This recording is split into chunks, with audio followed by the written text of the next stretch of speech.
بسم الله الرحمن الرحيم والصلاة والسلام على أشرف المرسلين وعلى آله وصحبه أما بعد. Assalamu alaikum wa rahmatullahi ta'ala wa barakatuh. Bonjour tous et toutes. Je vous souhaite le bienvenu dans ce nouveau cours qui est parmi les séries de cours de bioinformatique qui sont destinés aux étudiants de Master 1, biochimie et en toxicologie. Donc aujourd'hui, on va continuer avec nos cours. Le sujet d'aujourd'hui sera sur l'alignement des séquences, que ce soit de type nucléique ou protéique. Donc, avant de commencer, il sera très utile de répondre à la question suivante. Why sequence alignment? Donc, pourquoi on fait aligner des séquences, que ce soit nucléique ou protéique? Donc, pourquoi l'alignement? Donc, j'estime que l'alignement, elle est très importante pour plusieurs raisons. Par exemple, si on a entre nos mains une séquence nucléique ou protéique dont on n'a pas l'identité, donc on peut tout simplement, afin d'identifier cette séquence, on peut aller par exemple sur une banque ou une base des données, euh, ouvrir l'interface de l'outil qui est dédié à cet objectif, donc sur ces bases ou sur ces banques de données telles qu'un CDI, on peut retrouver des outils qui sont spécialisés, donc des programmes qui sont spécialisés dans l'alignement de deux types de séquences, soit protéiques ou nucléiques, donc à laquelle on va mettre notre séquence et le faire aligner contre toute l'archive des séquences de cette banque de données. À la fin, on va bien entendu euh, comme résultat avoir des séquences qui ressemblent, qui sont trop proches à la structure de notre séquence, avec bien entendu comme paramètre, là on va trouver ce qu'on appelle un pourcentage d'identité. Donc ce pourcentage d'identité, il va nous discuter euh, si cette séquence elle est vraiment proche du point de vue de sa structure de notre séquence euh, nucléique, par exemple, qu'on a déjà mis dans cet outil. Et donc, en se basant sur ce pourcentage d'identité, là, on peut retrouver des séquences, comme je viens de vous dire, qui sont vraiment proches de notre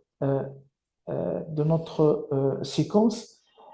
Et sur la base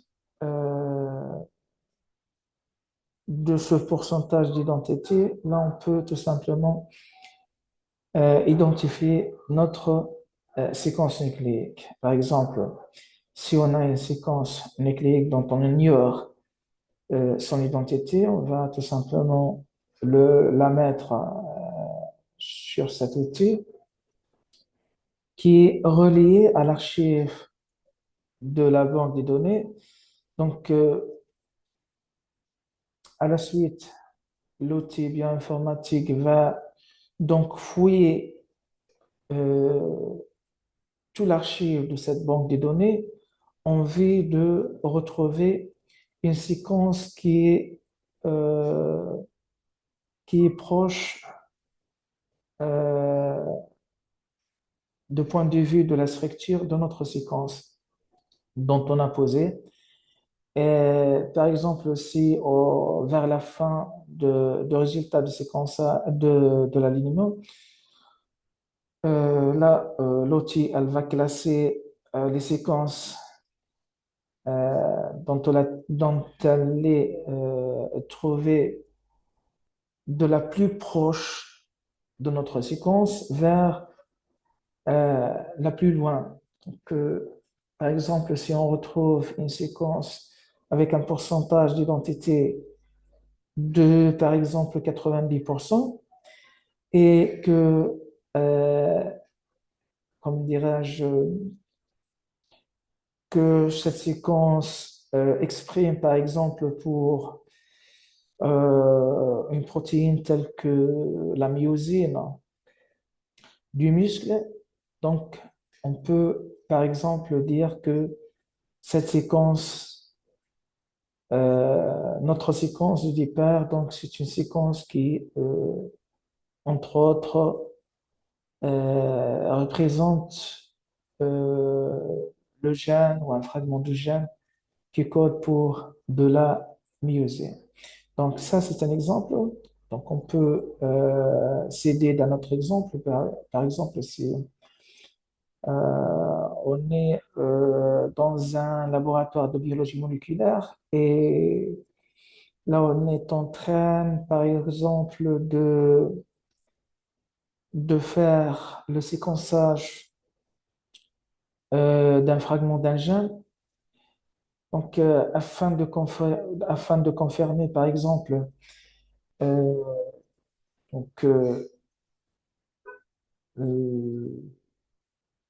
que notre job, donc notre travail a été bien sur le gène euh, cible. Donc, on peut, par exemple, ou sur un fragment tel qu'un exon ou un intron dont il représente l'objectif de notre séquençage dans le laboratoire. Donc, on peut tout simplement prendre le fragment dont on travaille sur et aller la séquencer en utilisant un séquenceur. Et puis, donc, on va copier le résultat de notre séquençage qui va être normalement enregistré sous forme d'un fichier. Donc, on va copier le résultat du séquençage, la mettre dans un outil spécifique pour l'alignement dans une banque de données telle qu'un CDI, par exemple. Et puis, on va effectuer l'alignement pour voir euh, si on tombe sur le même gène dans l'archive euh, ou bien dans notre résultat de l'alignement. Donc, si comme résultat d'alignement,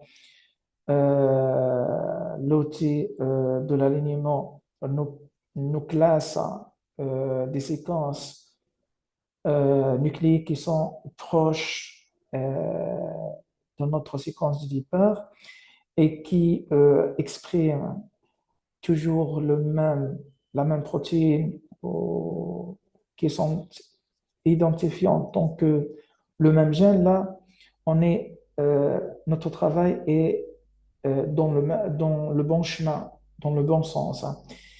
Donc, euh, dans cet exemple, donc, pour l'utilité de cet exemple, il s'agit de bien confirmer euh, l'exactitude de notre travail. Un autre exemple toujours qu'on peut la mettre dans sa situation, c'est tout simplement si on veut faire, par exemple, si on a plusieurs fragments protéiques ou nucléiques dont on veut comment dirais-je, mettre ce qu'on appelle l'arbre phylogénétique. Donc, il est utile de faire le séquençage et de voir la distance entre le pourcentage d'identité qui va représenter, entre autres, une sorte de distance entre euh, toutes les séquences nucléiques ou protéiques qu'on a afin de pouvoir schématiser cet arbre phylogénétique.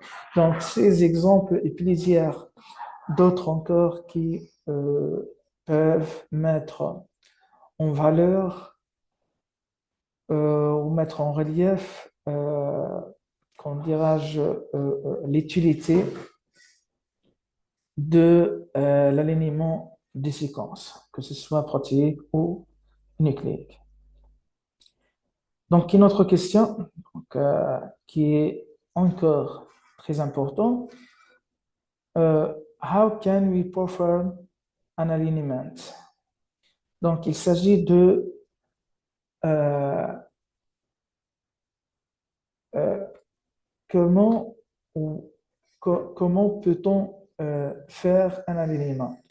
Donc, généralement, euh, on peut réaliser, comme je viens de vous dire tout à l'heure, un alignement tout en utilisant des outils spécialisés. Donc, des outils qui sont dédiés à l'alignement de séquences nucléiques ou protéiques qui sont conçus pour, euh, euh, pour cette chose-là.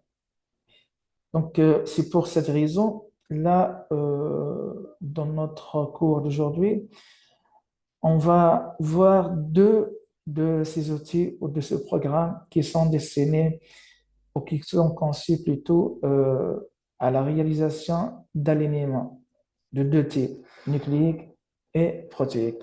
Donc, avant de commencer, je tiens à vous dire que, euh, comment dirais-je, euh, donc, l'alignement est de deux sortes et de deux types. L'alignement de séquences nucléiques ou protéiques donc, est de deux types. Donc, tout d'abord, le premier type s'agit de l'alignement qu'on appelle alignement double. Donc, dans ce type d'alignement, on fait tout simplement comparer deux séquences ensemble. Donc, c'est une simple comparaison entre deux séquences de type nucléique ou de nature protéique. Il y a des outils, bien entendu, qui sont conçus pour réaliser l'alignement double. D'autre part, et pour parler du deuxième type de l'alignement, donc, c'est ce qu'on appelle l'alignement multiple. Il s'agit donc là euh, d'un alignement qui peut comparer plusieurs séquences, donc à partir de trois séquences au-delà.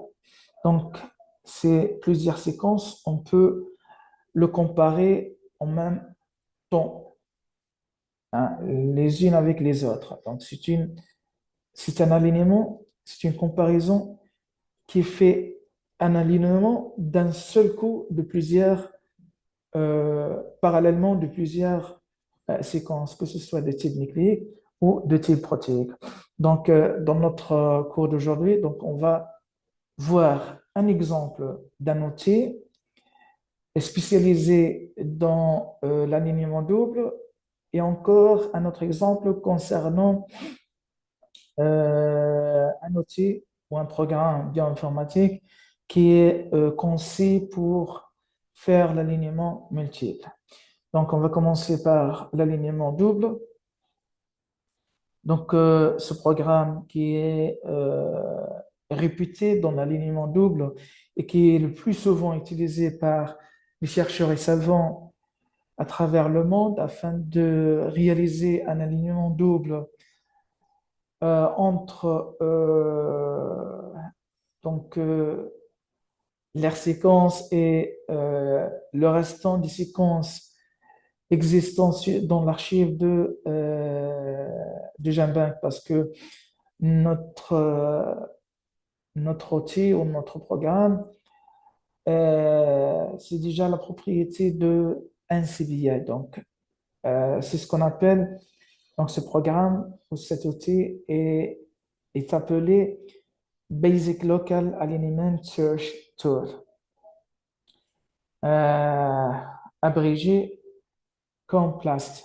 Donc, PLAST, c'est un outil qui est la propriété, donc c'est un outil d'alignement qui est la propriété de un CBI, donc le même propriétaire de Jambank. Donc, Plast est un outil très puissant qui peut faire l'alignement double des séquences nucléiques ou protéiques. Donc, là, si on veut utiliser ou si on veut, par exemple, comparer notre séquence ou la faire identifier, donc on peut mettre tout simplement notre séquence, on peut aller tout d'abord sur l'interface de place et mettre notre séquence et par la suite la comparer avec toutes les séquences de euh, Jambank si on parle des séquences de type nucléique. Ben, afin d'aller sur, comment dirais-je, Plast, là on peut ouvrir notre explorateur sur Google par exemple et faire tout simplement sur la barre de recherche Google, on va mettre que ce soit un CBI ou directement Plast. On va là tout simplement saisir l'abréviation Plast. Donc, dans notre cas, on va euh, bah, tout simplement écrire un CBI. Donc, c'est la banque des données américaines. Donc, le premier résultat qui s'affiche, on clique dessus pour aller sur l'interface de un CBI, pour National Center for Biotechnology Information.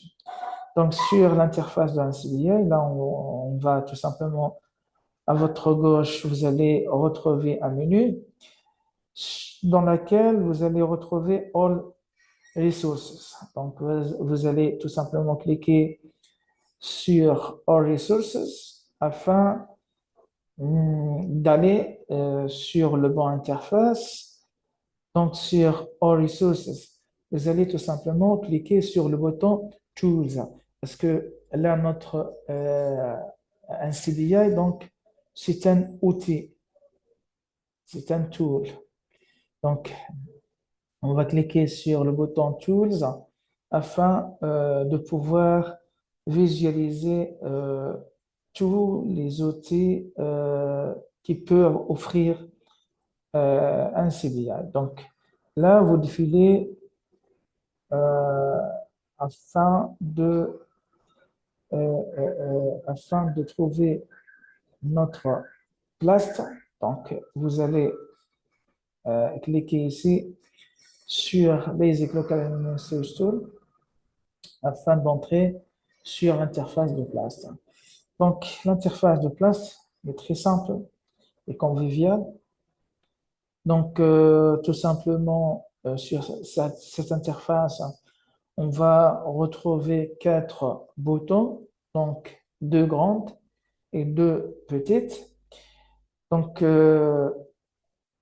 les concepteurs euh, Blast, ils sont bien entendu des génies. Ce sont des personnes très intelligentes. Le fait que chaque forme a, comment dirais sa propre signification sur ses interfaces. Donc, la grandeur ou la taille du bouton exprime entre autres l'importance, son importance. Donc, c'est, euh, donc je veux tout simplement dire que la taille, donc ces boutons sont plus grands que les deux autres, euh, ça veut dire qu'elles sont plus importantes que les deux petites boutons. Donc là, euh, chaque bouton a sa propre fonction, son propre rôle. Donc, par exemple, euh, si on veut faire comparer une séquence nucléique par l'ensemble des séquences nucléiques qui se retrouvent sur un CBI, on va tout simplement sur le bouton Nucleotide Plast ou ce qu'on appelle Plast T. Donc, cet outil va vous permettre de faire un alignement de type nucléique-nucléique. Donc, nucléotide, this nucléotide. Si on a par exemple un travail, là on a une séquence protéique et qu'on veut tout simplement l'aligner contre des séquences, d'autres séquences protéiques afin par exemple de l'identifier, là on doit cliquer sur ce bouton qui est Protein Plast. C'est Plast Protein afin d'aligner une protéine par une protéine. Là, par exemple, vous allez mettre en comparaison votre séquence protéique avec que ce soit donc l'archive de Genpept, bien avec l'archive par exemple de Uniprot ou autre. Donc, vous allez avoir plusieurs choix concernant l'archive de la banque des données ou à laquelle vous allez mettre la comparaison. Donc, vous avez deux autres boutons, donc les deux petites qui restent. Donc, là, euh, vous avez place X. Donc, place X, il s'agit des séquences nucléiques traduites comparées ou alignées avec des séquences protéiques. Par exemple, on peut utiliser PlastX dans le cas où vous avez, par exemple, une séquence nucléique que vous voulez euh, la comparer avec des séquences protéiques. Comment ça se fait? Donc, tout simplement, vous allez cliquer sur Plast et vous allez avoir donc une fenêtre là où vous devez normalement mettre votre séquence nucléique. Donc, tout simplement, Plast, en utilisant cette fonctionnalité, il va vous traduire automatiquement, d'une façon automatique, votre séquence nucléique euh, en séquence protéique en utilisant toutes comment dirais-je, toutes the open read frame, ou c'est ce qu'on appelle en français toutes les fenêtres de lecture ouvertes possibles. Donc, on a déjà, nous allons déjà voir, nous allons, comment dit-on, là, nous allons voir, donc il y a une cours qui est conçue sur cette chose-là, sur ce qu'on appelle open, comment dirais-je, open read frame ou euh, les cadres de lecture ouvertes. Donc, là, donc, notre séquence tout simplement nucléique va être traduite d'une façon automatique en utilisant tous les cadres de lecture ouvertes possibles afin de tomber sur la bonne protéique, la bonne séquence protéique. Et du coup, euh, dans dans une seconde étape, Place X va comparer la séquence protéique obtenue via cette traduction automatique avec toute l'archive toutes les séquences de l'archive de la banque protéique. Donc, là, vous voyez que euh, cette bouton est conçu sous la forme d'un flèche. Si vous voyez, ça c'est la tête dans notre flèche et ça c'est la base du flèche. Ça veut dire quoi? Ça veut dire là, on va mettre euh, comme objectif une séquence de type nucléique afin de la comparer avec une séquence protéique. Là, pour T place 1, c'est l'inverse, hein. Vous voyez, la base est la tête du flèche. Donc, si vous avez une séquence de type protéique, donc en allant d'une séquence protéique pour la comparer d'une séquence ou de l'archive ou des séquences venant de l'archive, par exemple de Genbin. Donc, si vous avez une séquence protéique, afin de euh, afin de la comparer avec des séquences nucléiques. Comment ça se fait? C'est tout simplement, euh, on va faire les étapes inverses de la fonctionnalité place X. Donc, dans une première étape, donc, on va retourner d'une séquence, on va retourner dans la traduction, donc d'une séquence protéique. Donc, ça ressemble un petit peu à la traduction inverse. Donc, on va retourner d'une séquence protéique à une séquence nucléique. Et dans une seconde étape, donc, la séquence nucléique obtenue va être tout simplement comparée ou alignée avec les séquences nucléiques de GenBank ou de l'archive de GenBank. Donc, un exemple pratique sur Plast N. Donc, on va, dans notre exemple, utiliser une séquence nucléique afin de la comparer, afin de l'aligner avec les séquences protéiques contenues dans l'archive de GenBank. Donc, tout simplement, si on veut faire ça, on va aller sur le grand bouton Nucleotide Plus au Plast N. Donc, on va cliquer dessus.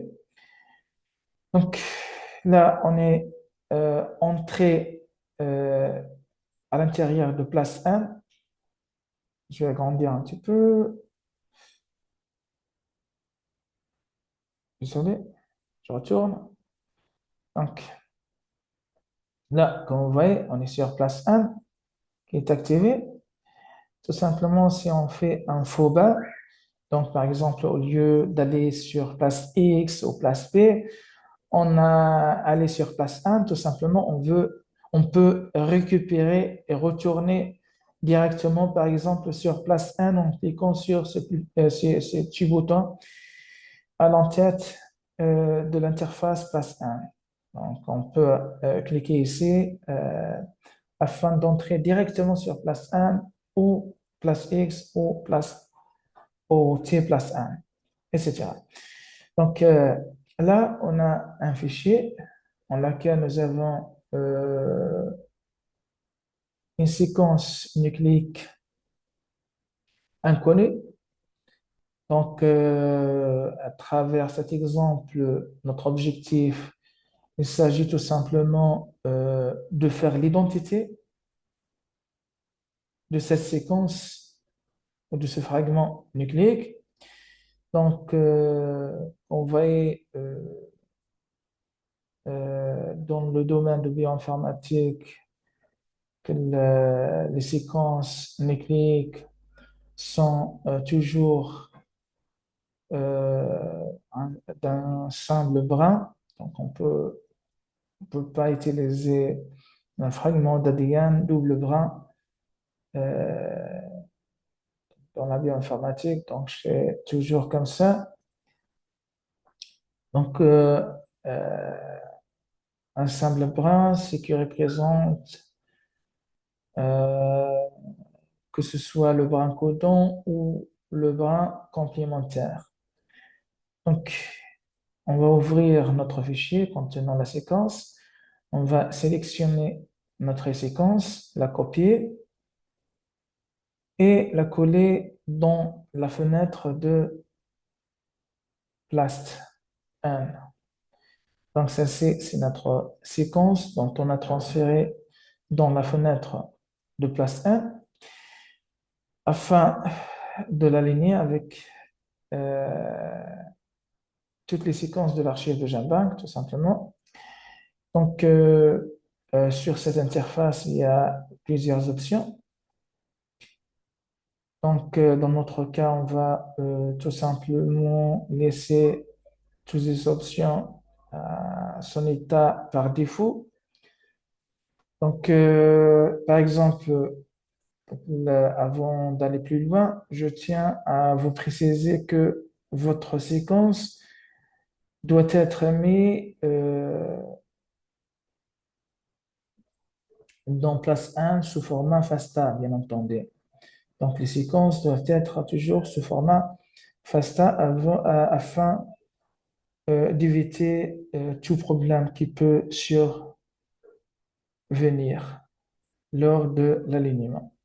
Donc, une fois qu'on a mis notre séquence sous format FASTA, donc au-dessous plutôt, on peut tout simplement choisir les options qui conviennent. Donc, par exemple, dans la barre correspondant à Job Title, donc on va mettre, par exemple, le nom de ce travail. Donc, c'est facultatif toujours. Par là, on peut tout simplement, si on va cocher cette option, Line to or more sequences, donc là, on peut, si on a deux séquences qu'on veut mettre un alignement entre elles, donc c'est un alignement, ce qu'on appelle un alignement double local pour deux séquences externes. Encore plus en bas, là, on peut, par exemple, choisir la nucléotide, la nucléotide de départ et la nucléotide de fin ou de la fin dans notre séquence. Là euh, où elle va être concernée par l'alignement. C'est juste la partie de notre séquence qui va être alignée contre les séquences de l'archive de GenBank.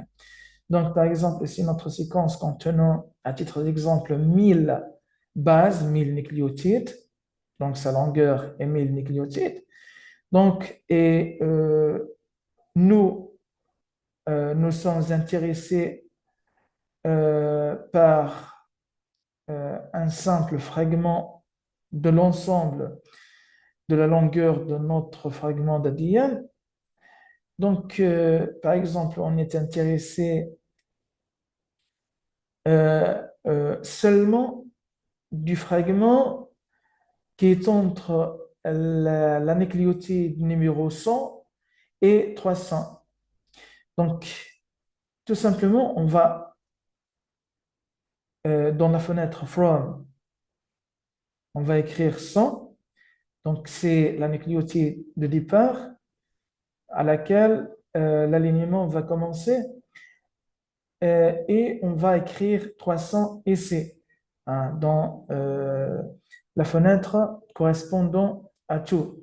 Ça veut dire quoi? Ça veut dire que Plast, ici, il va tout simplement ignorer toutes les nucléotides situant en amont euh, de la nucléotide numéro 100 et toutes les nucléotides qui est en aval, qui se situent en aval de la nucléotide numéro 300. Donc, il n'y a que le fragment commençant par 100 jusqu'à 300 qui va être considéré afin d'être aligné par place contre toutes les séquences de Jamba par la suite.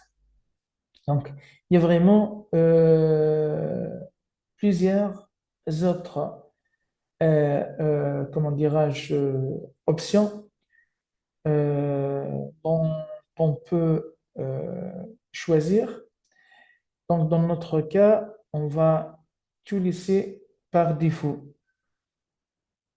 On va rien toucher. Donc, tout simplement, on va aller sur le fichier contenant notre fragment d'ADN, la copier et la coller dans la fenêtre de place 1, et puis par la suite, on va descendre en bas et on va cliquer sur le bouton Submit afin de soumettre notre séquence d'ADN pour être alignée contre les séquences de toute l'archive de GenBank. Donc, une fois alignée, une fois que notre séquence alignée par place 1, donc on va avoir la fenêtre exprimant le résultat retrouvé. Donc, tout d'abord, dans le haut de la fenêtre, on va retrouver plusieurs informations. Par exemple, là, on peut retrouver carry length, ce qui veut dire la longueur de notre séquence de départ, de notre séquence sujet de départ, euh, la version de programme de place 2.5.1, par exemple, database name, donc c'est,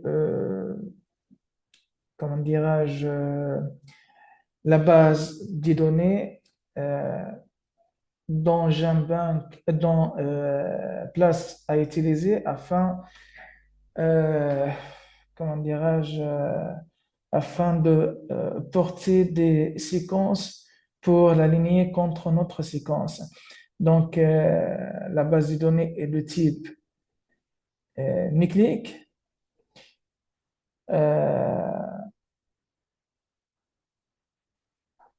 La description, donc, Nucleotide Collection, donc c'est une collection nucléique. Ben, encore, cette page du résultat donc, va être enregistrée dans, comment dirais-je, dans le cloud, de, euh, dans l'annuage de NCBI jusqu'à jusqu'à une date définie. Donc, ils vont le mettre ici. Donc, sera disponible à tout moment d'aller encore sur, euh, sur un CBI afin euh, de revoir à nouveau ce même résultat. Donc, on doit tout d'abord copier ce code-là et l'enregistrer dans notre PC, donc pour qu'une autre fois revenir sur un CBI avant, euh, bien entendu, cette date-là.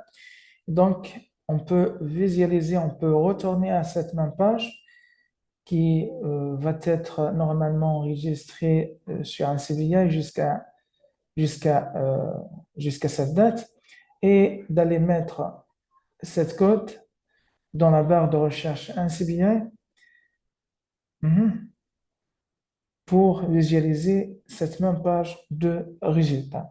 Donc, au début, vous allez avoir un résultat simplifié sous forme graphique. Donc, représentant votre séquence d'ADN, donc votre fragment d'ADN que vous avez mis sur la fenêtre place 1 plutôt, un nucléotide place. Donc, ça représente Kaylee, le Kaylee sequence. Donc, c'est la séquence sujet, c'est la séquence objet, comment dirais-je, c'est votre séquence. C'est la séquence requête, si vous voulez dire. Et tous ces barres là, en rouge et en violet, représentent les séquences euh, qui sont, du point de vue structurel, proches de votre séquence, dont place 1 à retrouver dans l'archive de euh, GenBank. Donc, ce sont des séquences nucléiques apportées de l'archive de GenBank et qui sont le plus proches de votre, structurellement, de votre séquence euh, requête. Donc, par la suite, tout en descendant dans la page du résultat, donc on va défiler encore plus vers le bas pour voir le détail de cet alignement. Et voilà. Donc, au-dessous, on va trouver encore plus de détails concernant les résultats de l'alignement. Donc, tout ce résultat ici représentant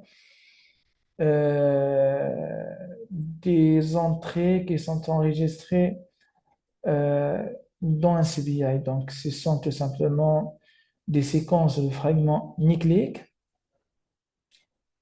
euh, qui sont classées par place 1 euh, d'après, comment dirais-je, leur structure.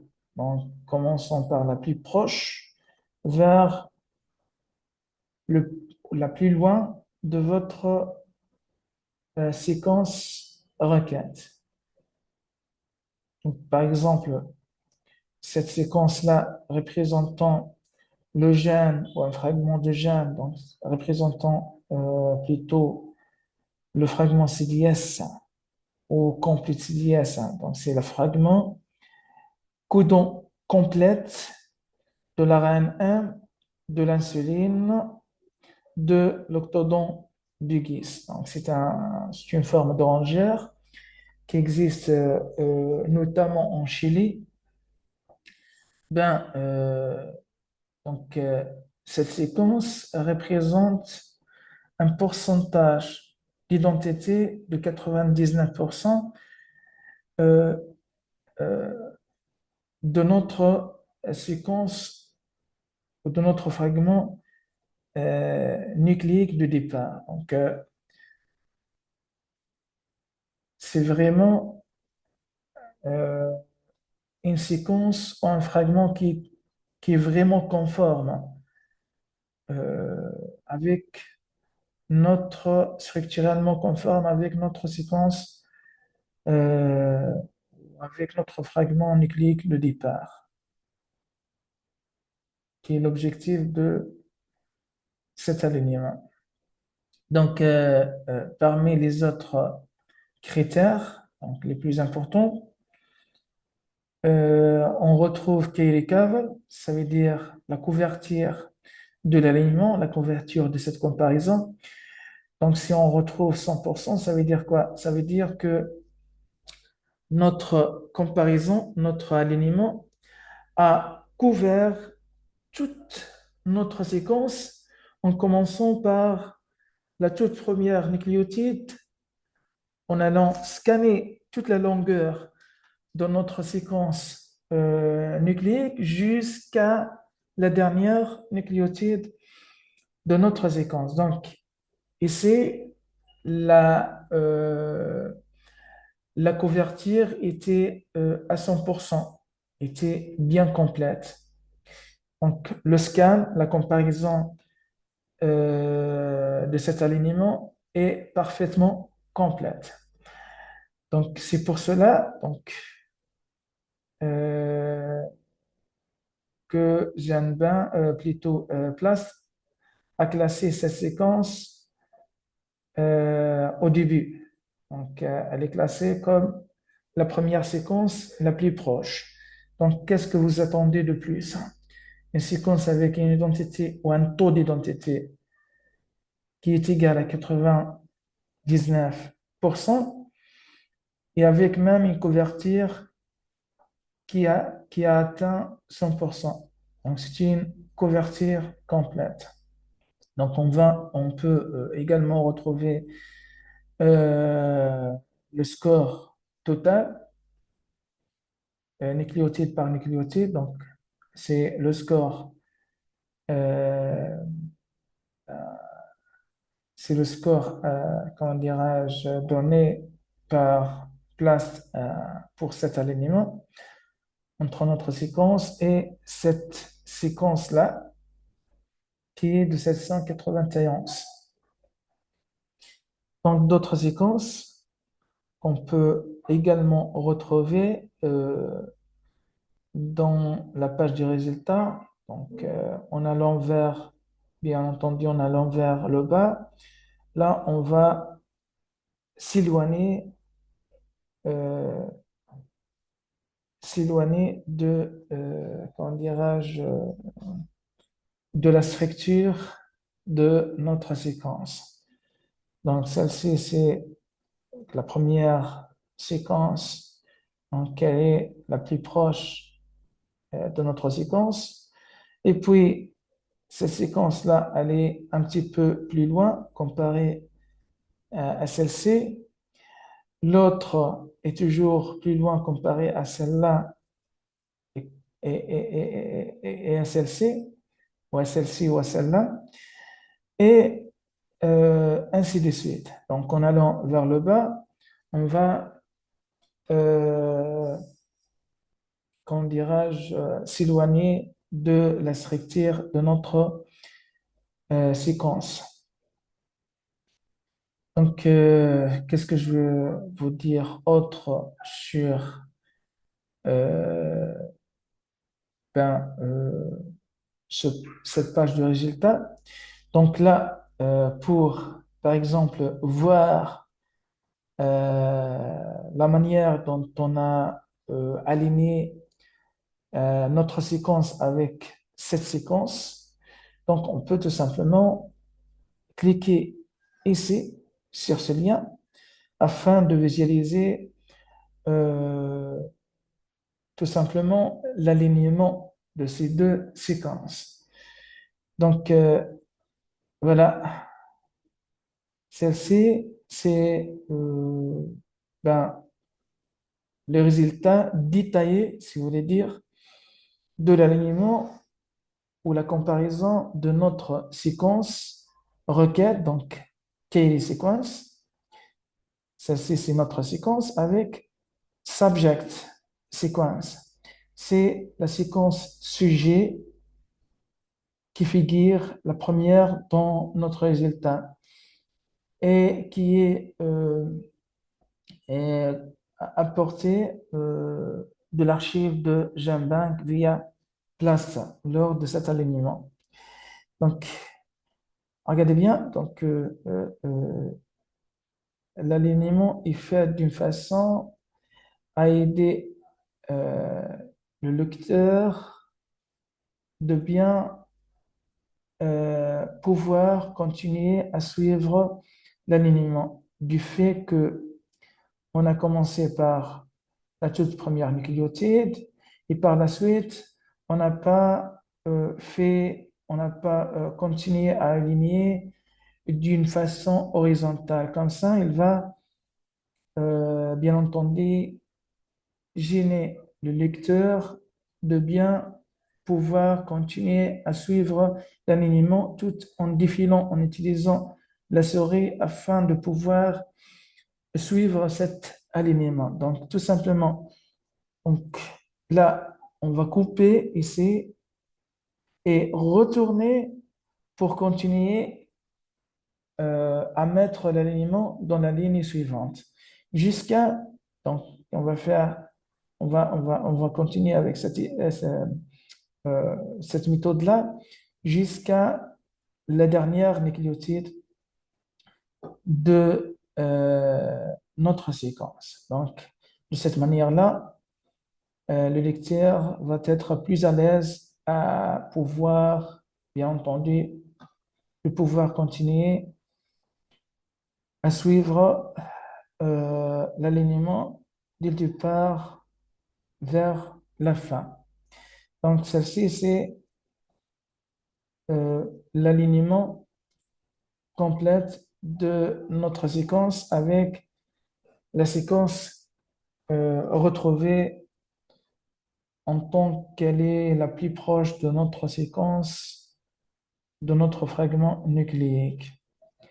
Donc,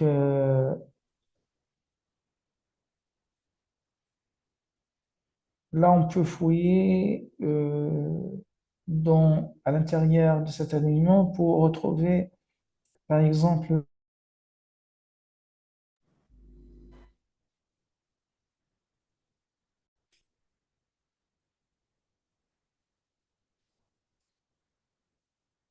donc je vais agrandir un petit peu pour voir un peu des détails concernant cet alignement entre notre séquence d'impart et la séquence rapportée euh, par place 1 à partir de l'archive de GenBank.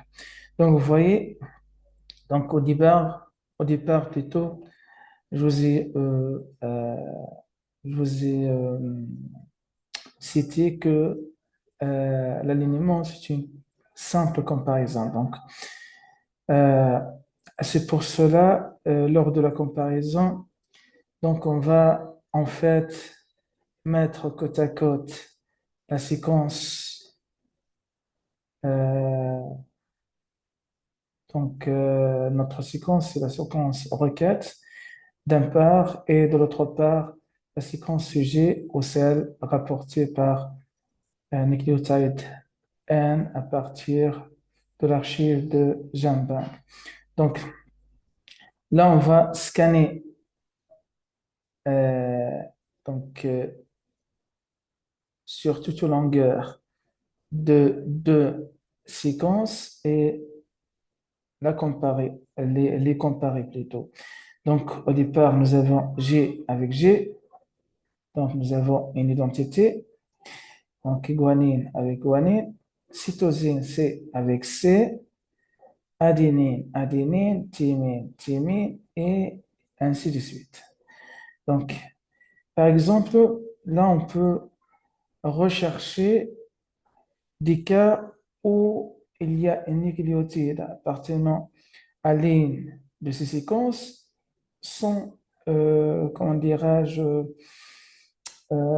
son partenaire de la séquence, euh, de la séquence euh, à comparer. Donc, vous voyez que là, par exemple, vous avez cytosine, mais là, vous n'avez rien en contrepartie, donc vous avez un trait. Ce qui veut dire que là, on a un cas de mismatch, autrement dit, non-identité. Donc, à ce niveau, il y a une différence entre les deux séquences. Donc, il y a en fait une cytosine dans l'une des séquences qui n'a pas, euh, qui n'a pas un partenaire de la séquence, de l'autre séquence plutôt. C'est ce qu'on appelle un cas de mismatch ou autrement dit euh, un cas de gap. On peut l'appeler encore un DEL qui vient de insertion délétion. Donc là, les bioinformaticiens peuvent interpréter ce cas-là euh, par le fait que normalement au départ, ces deux séquences sont les mêmes. Or, euh, via l'évolution, donc, sur toute longueur de milliards d'années, donc il va y avoir une mutation dans l'une de ces séquences, que ce soit celle-là ou celle-ci. Donc, une séquence qui a reçu une mutation. Donc, si par exemple, euh, on considère que cette séquence est la séquence originale, donc en parlant de cette séquence, on dit que, par exemple, cette séquence qui est normalement au début était comme ça, donc elle a reçu une délétion. Délétion, ça veut dire suppression de la cytosine de cette position via une mutation. Donc, c'est une mutation de délétion, autrement dit, suppression. Donc, on a supprimé euh, une cytosine qui était normalement dans cette position. Donc, l'autre hypothèse, il s'agit d'une mutation par insertion. Donc, si on considère que à l'origine, au départ, avant plutôt des milliards d'années, donc le fragment d'ADN à l'origine était celle-ci, par exemple. Donc là, après la nucléotide adénine, on va trouver directement, il n'y a pas de vide, hein, parce que c'est enchaîné, hein. Chaque nucléotide est relié avec la nucléotide précédente et celle suivante. Donc, après la nucléotide A, donc on retrouve directement la nucléotide G. Ça veut dire quoi? Ça veut dire qu'après 2 milliards d'années, donc cette séquence a reçu une mutation par insertion. Donc, normalement, à cette position, on a A et après il y a G directement. Donc, il y a une cytosine qui a entré entre les deux, entre le A et le G, qui a fait une place ici. Donc, c'est une mutation qui a inséré, qui a agencé une cytosine à cette position. Donc, cytosine qui est rentrée entre la nucléotide adénine et guanine. Donc, pour répondre à ces deux hypothèses en même temps, on dit que dans cette position, il y a soit une insertion d'une cytosine, soit une délétion des cytosines.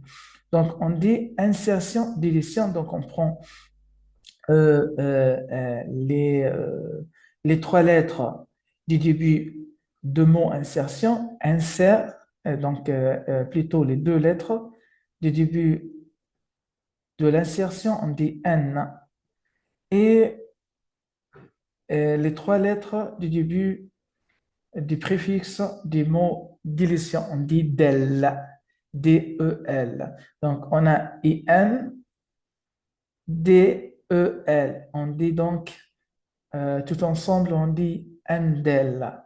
Donc, on dit soit une gap, soit Ndel.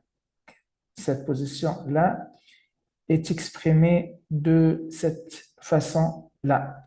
Donc, dans tous les cas, il y a une mismatch, un cas de non-identité dans cette position.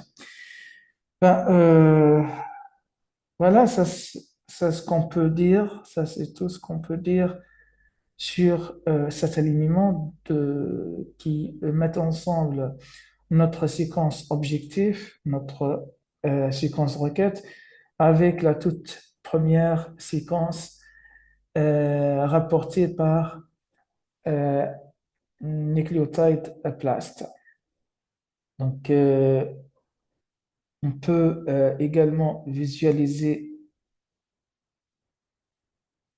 on peut également visualiser la deuxième et la troisième, comment dirais-je, alignement. Donc, c'est toujours l'alignement de notre séquence, c'est toujours la séquence requête, c'est toujours notre séquence requête avec la deuxième séquence de GenBank.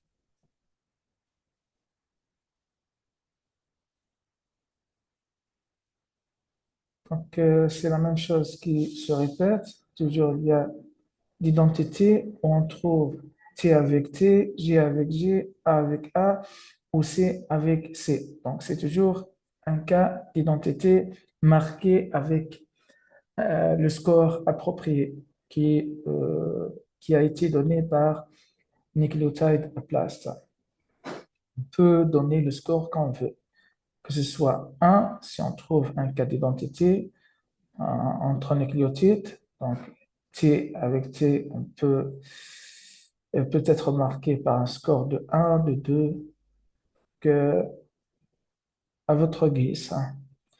Donc, je ne sais pas quel est le score qui a été donné par GenBank pour chaque euh, position d'identité. Dans le cas de Gap ou de Handel, donc généralement, on donne un score de 0.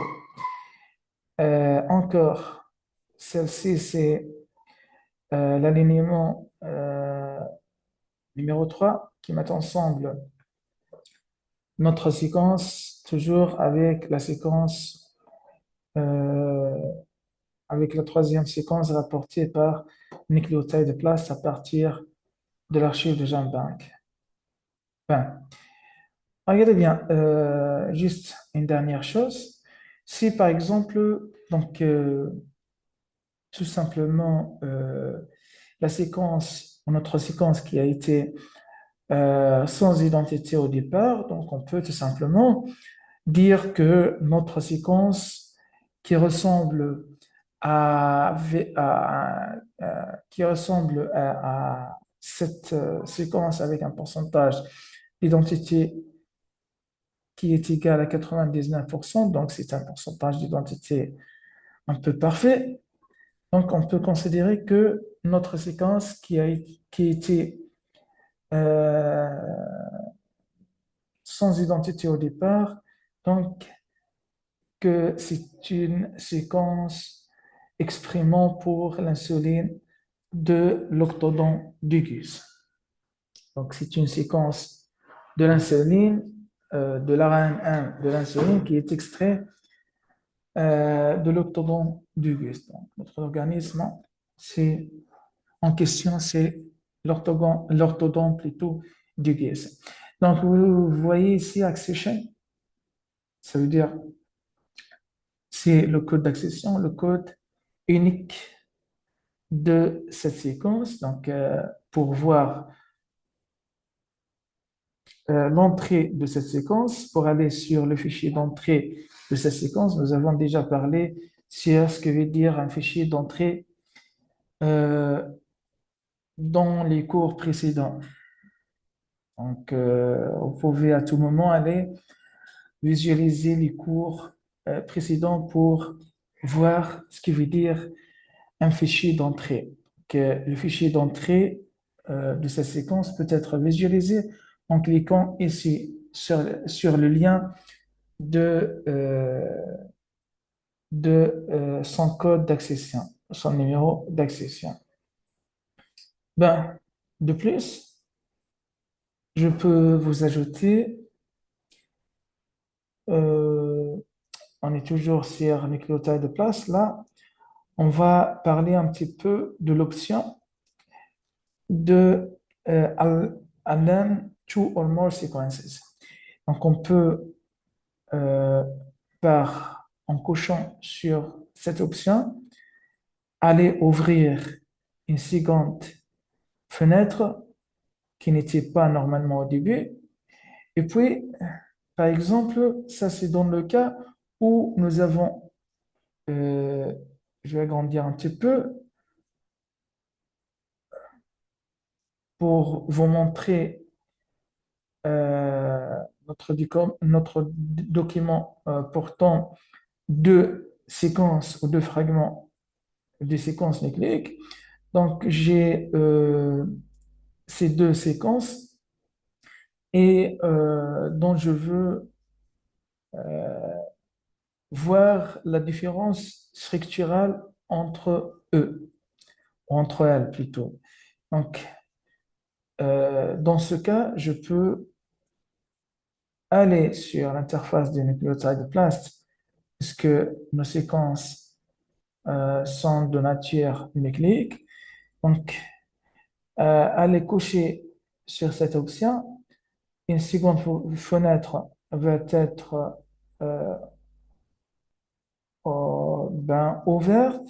Donc, dans la première fenêtre, je vais mettre ma première séquence ici en la copiant et tout simplement le mettant ici. Et notre euh, seconde séquence, on va la mettre dans la seconde fenêtre. Donc, on va tout simplement descendre vers le bas et cliquer sur Plast afin d'effectuer notre alignement. Donc, directement, je vais vous conduire à la page de résultat de cet alignement double. Donc, celle-ci est la page de résultat. Donc, parlons un petit peu de détails de cet alignement. Donc là, vous voyez que cet alignement a donné un score de 158 entre ces deux séquences. Et également, il y a un pourcentage d'identité ou un taux d'identité de 71% entre nos deux séquences nucléiques. Donc, c'est-à-dire quoi? C'est-à-dire que euh, ces deux séquences nucléiques sont proches de point de vue structurel, ils sont proches de l'un de l'autre avec 71%. Ils sont identiques seulement avec 71%. Autrement, Kay Carver ou la couverture de l'alignement était faite sur seulement 74% de la longueur de ces deux séquences. Voici le détail de l'alignement. Là où il y a plusieurs indels ou gaps qu'on peut retrouver. Il y a en plus une nouvelle chose qu'on n'a pas vue tout à l'heure.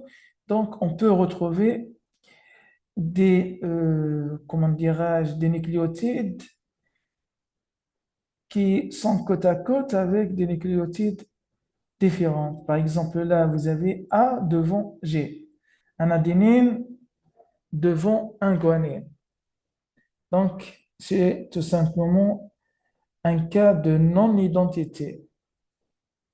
Un identique, T avec T, G avec G, C avec C, A avec A, on dit identité. Donc, c'est un cas d'identité. Mais celle-là, c'est un cas de non-identité. Non-identité. Euh, donc, c'est une modification, si on veut, par exemple, interpréter cette différence à cette position.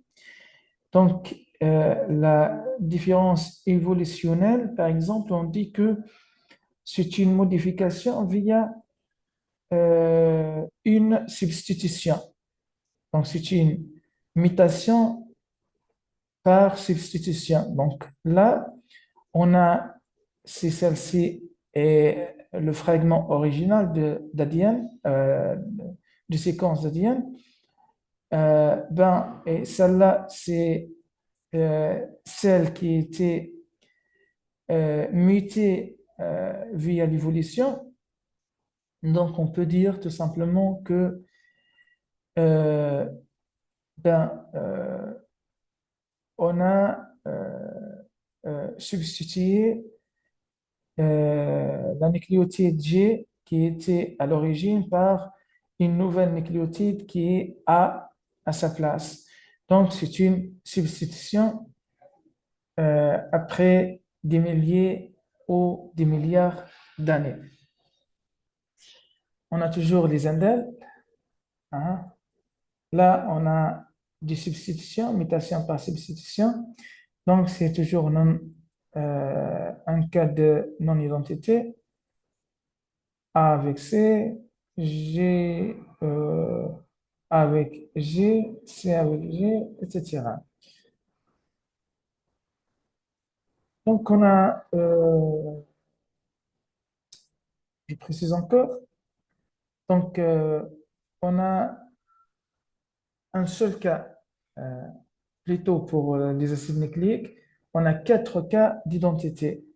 Si on a C avec C, A avec A, G avec G et T avec T. Contre euh, quatre, deux cas plutôt de non-identité. Que ce soit euh, un non-identité de type gap ou un del, donc une nucléotide devant un trait, donc devant un gap, ou un cas de substitution, c'est toujours un deuxième cas de non-identité. T devant C, A devant T, G devant C, etc. Donc, deux cas de non-identité. Soit un indel ou gap, soit euh, substitution.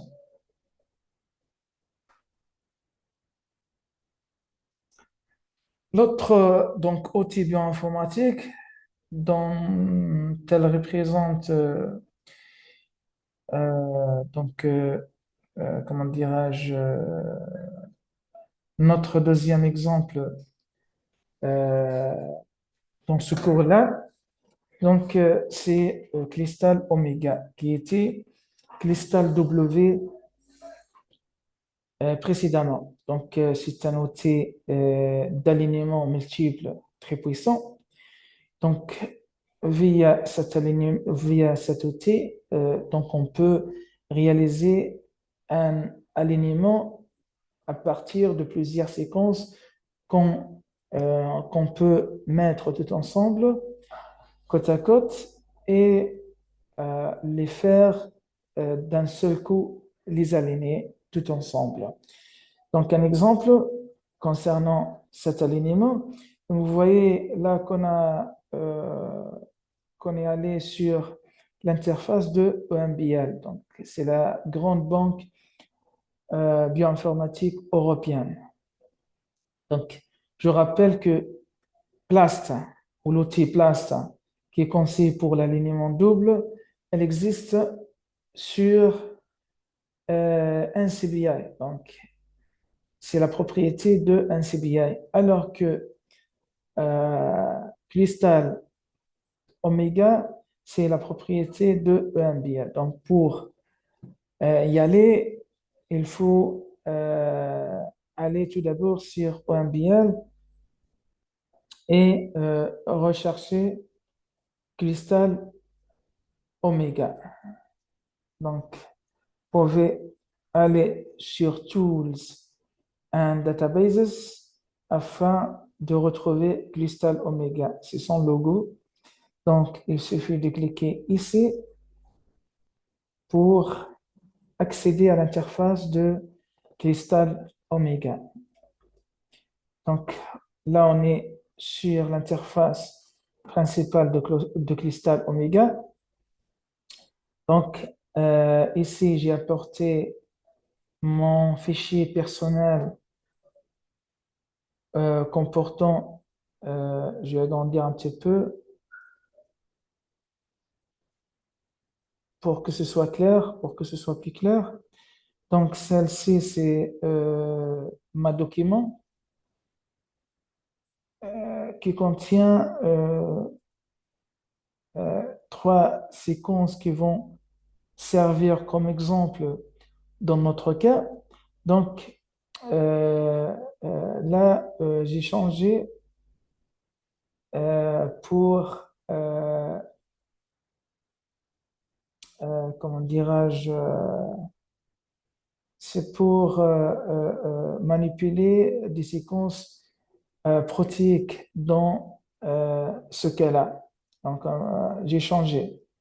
J'ai changé la matière des séquences. Donc, précédemment, avec l'exemple qui était avec la place, nous avons manipulé des séquences nucléiques et là, on a changé avec des séquences protéiques. Donc, on a trois séquences, comme je viens de vous dire, qui vont servir, qui vont nous servir dans cet exemple. Nous avons l'insuline de l'Homo sapiens, donc c'est l'insuline humaine, c'est sa séquence. Nous avons l'insuline de la comice Chironis, donc c'est une souris euh, donc originaire de l'Égypte.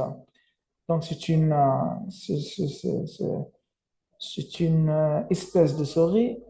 Et nous avons l'Oxodonta africana qui est une espèce d'éléphant. Donc c'est l'éléphant de l'Afrique. Donc c'est sa séquence protéique. Donc on va tout simplement aller sur la fenêtre de Plast. Tout d'abord, spécifier la matière à partir de cette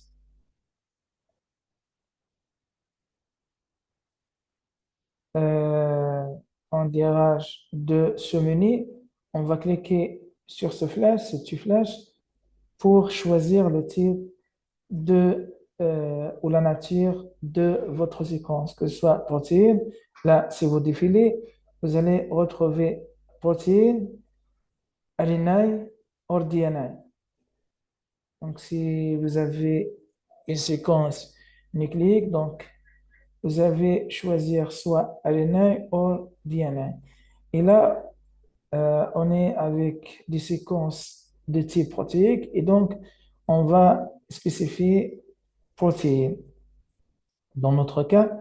Donc là, j'ai tout simplement sélectionné, copié et aller coller mes trois séquences et par la suite, sous format FASTA, comme vous voyez, pour chacun d'eux. Et par la suite, donc tout simplement, je vais aller directement sur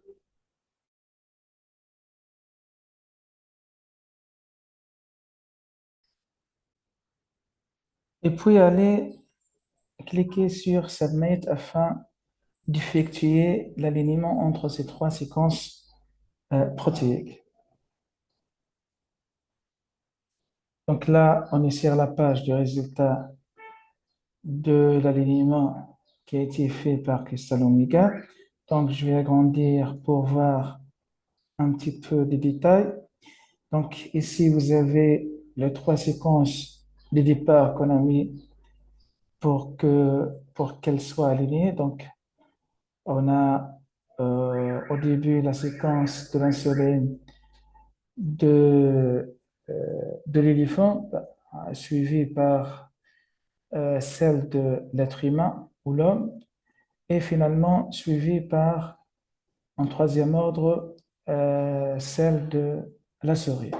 Donc là, vous voyez que structurellement, les deux séquences les plus proches sont celles de l'éléphant et de l'homme. Parce que dès le départ, on a déjà plusieurs identités qui ont été retrouvées entre ces deux séquences. Commençons à partir euh, de la première ou du premier résidu d'acide aminé. Donc, déjà dès le début, on a un méthionine euh, avec un méthionine. Donc, un cas d'identité suivi par plusieurs autres positions d'identité. Par exemple, vous avez l'alanine avec l'alanine pour A, pour L, leucine avec leucine, pour W, tryptophane avec tryptophane, et ainsi de suite. Or, là, nous avons un T contre 1, donc c'est la thréonine contre la méthionine, donc c'est un cas de non-identité. Ben, donc, vraiment, les deux structures les plus proches l'une de l'autre, sont celles de l'éléphant, de l'insuline de l'éléphant et celle de l'homme. Donc, euh, pour l'insuline de la souris, on voit qu'il y a plusieurs gaps qui mettent plusieurs gaps lors de cet alignement-là.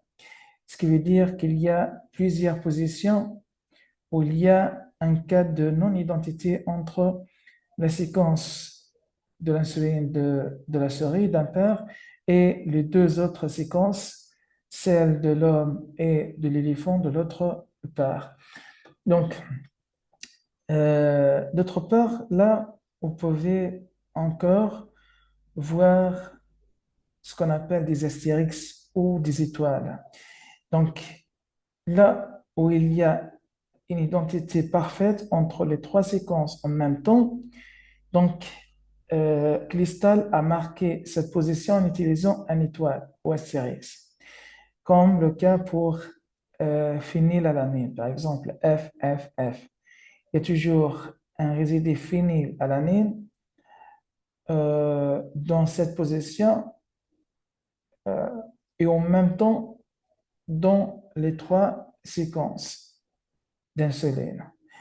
Ben, c'est toujours le cas pour V, représentant la vallée. Donc, on a un astérix, ce qui veut dire qu'il y a une identité parfaite dans cette position entre les trois séquences. Et ainsi de suite. Vous voyez qu'il y a tout au long de ce fragment, par exemple, ou de ce motif-là, on trouve qu'il y a un parfaite identité. Encore ici, il y a, il y a trois résidus successifs qui ont présenté une identité parfaite et encore ici. Donc, là, comment dirais-je, ben, dans tous les cas, euh,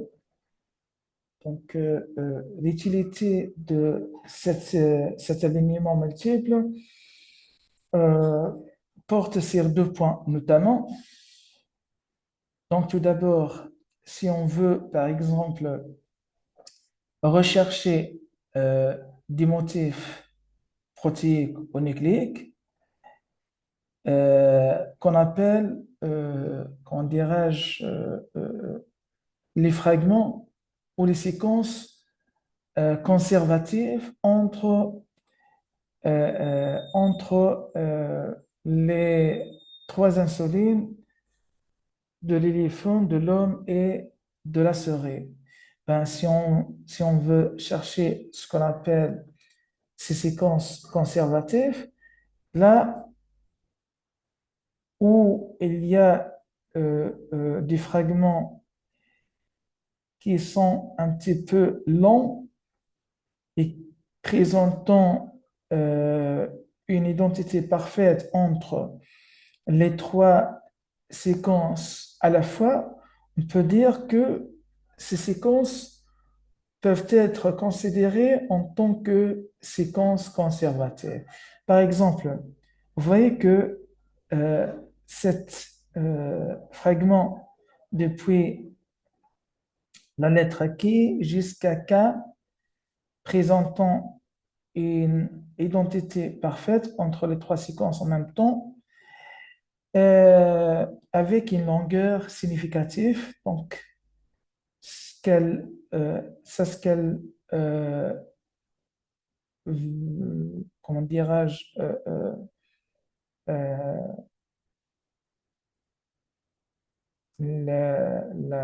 la considérer en tant que séquence conservative. Encore, ici, vous avez une séquence ou un fragment avec une longueur un petit peu considérée comme significative. Il y a plusieurs idées qui sont situées, euh, euh, euh, qui sont situées les unes après les autres, donc elles sont successives, et sur une longueur un petit peu significative et présentant une identité parfaite à la fois entre les trois séquences. Donc, encore, celle-ci, ce fragment-là, peut être considéré comme fragment conservatif. Qu'est-ce qui veut dire fragment conservatif? Euh, un fragment ou une séquence conservative, c'est-à-dire une séquence qui est essentielle pour le bon fonctionnement de la protéine.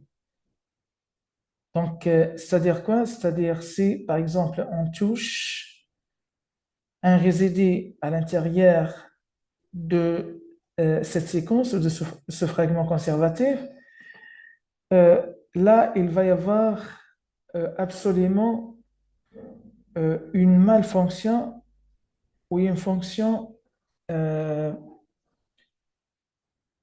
si vous voulez dire, comment dirais-je, et- une fonction qui est considérée comme non normale dans le produit euh, final qui est cette protéine-là. Donc, un fragment conservatif, une séquence conservative, donc c'est une petit motif, un petit fragment, que ce soit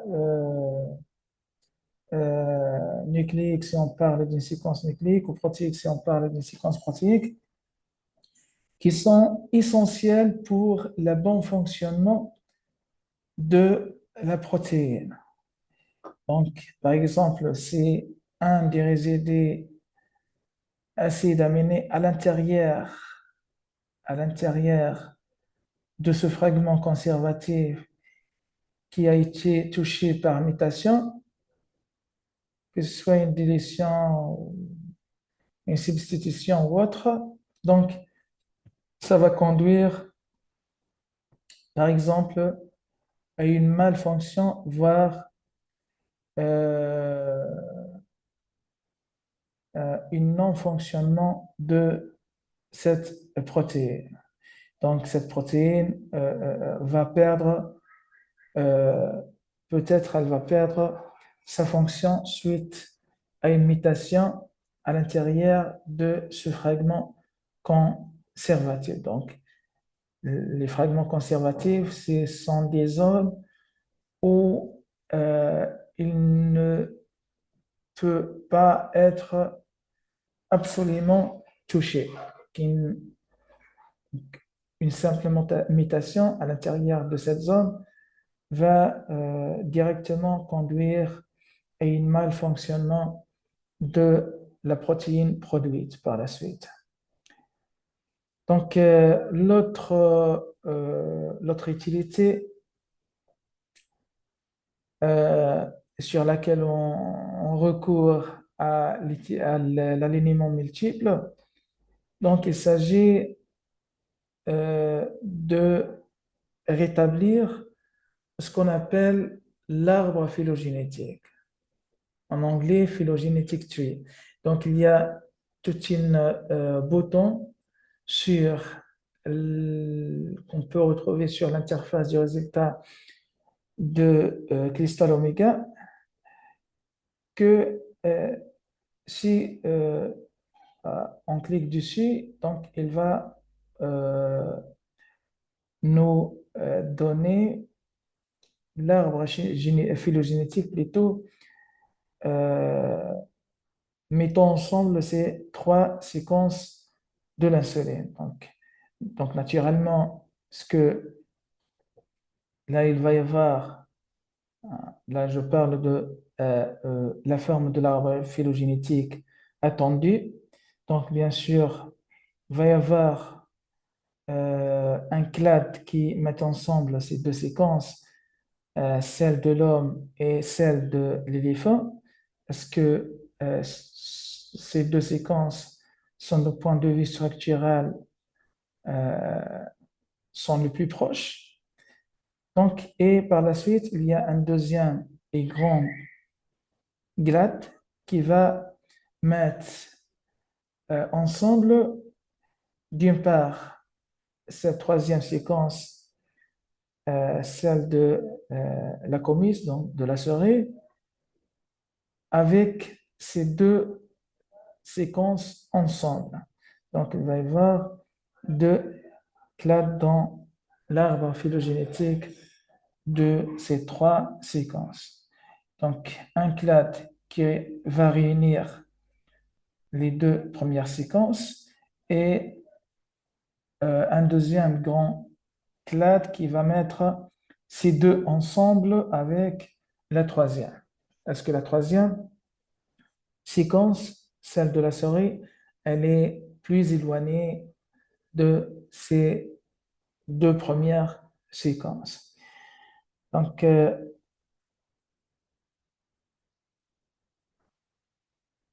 c'est la fin de notre tutoriel.